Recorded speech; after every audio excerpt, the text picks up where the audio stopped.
काल राज्य मंत्रिमंडळामध्ये धर्मांतर विरोधी कायद्याला मंजुरी देण्यात आलेली आहे. तर ही मंजुरी विधान परिषद आणि विधानसभेमध्ये जाऊन मग ह्याचा प्रस्ताव राष्ट्रपतीकडे पाठवण्यात येणार. त्यामुळे आता जे आमिष दाखवून जे धर्मांतर केलं जायचं त्याला आता कुठेतरी राज्य सरकारमार्फत आळा बसवण्यात येणार आहे. याबाबत नितेश राणे यांनी आपल्याला माहिती दिली आहे. आपल्यासोबत रत्नागिरीतील कॉलेजच्या तरुणाई आहेत की त्यांना ह्या कायद्याविषयी काय वाटतं. तुला ह्या कायद्याविषयी काय वाटतं की आता धर्मांतर विरोधी कायद्याला आता मंजुरी राज्य सरकारने देण्यात आलेली आहे, तर तुझं काय म्हणणं आहे याविषयी? नमस्कार, मी Tanvi Sawant Desai, bachelor of performing आर्ट्सची मी एक स्टुडंट आहे.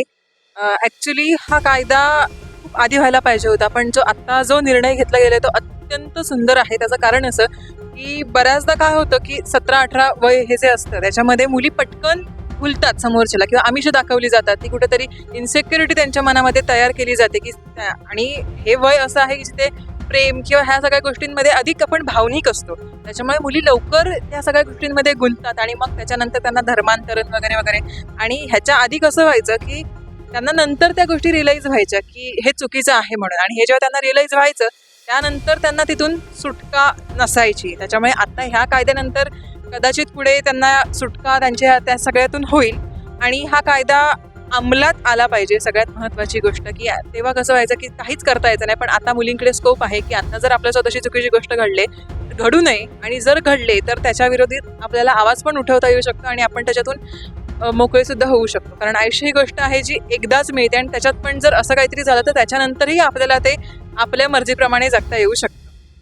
म्हणजे या कायद्यामुळे आपण जर अगोदर धर्मांतर झालं असेल किंवा यापुढे जर कोणी करण्याचा प्रयत्न करत तर त्याला यातून सुटका नक्की मिळेल असं या ताईचं म्हणणं आहे. आपल्यासोबत दुसरी ताई आहे. तुला काय वाटतं या कायद्याविषयी, तुझं काय म्हणणं नक्की आहे?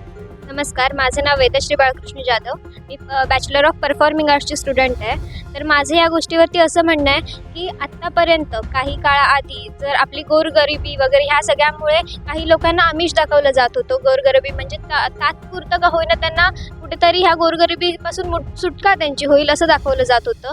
त्यामुळे काही लोक धर्मांतर करायला तयार होते स्वतःच्या इच्छेने, पण नंतरही त्यांना गोरगरिबीलाच सामोरं जावं लागत होतं. त्यामुळे त्यांची फसवणूक झाली होती. मग त्या सगळ्या गोष्टीचा विचार करता त्या लोकांना जर आता धर्म परिवर्तन आताही करायचं असेल तर माझं म्हणणं आहे की हा कायदा अंमलात आलाच पाहिजे. म्हणजे गोरगरिबीचा देखील फायदा घेऊन हा कायदा, म्हणजे गोरगरिबीचा फायदा घेऊन लोक हे आमिष दाखवायचे आणि आपल्याला धर्मांतर करून घ्यायचे. आपल्यासोबत अजून एक ताई आहे की तुला काय वाटतं हा कायदा आता अंमलात येत आहे आणि अंमलात येणारच आहे काही दिवसांमध्ये, तुझं काय म्हणणं आहे याच्यावर? नमस्कार, माझं नाव गायत्री प्रभाकर मांगले. मी पण बॅचलर ऑफ आर्ट्सची स्टुडंट आहे. मला असं वाटतं की नक्कीच हा कायदा आल्यामुळे खूप जणांचे आयुष्य वाचणार आहेत.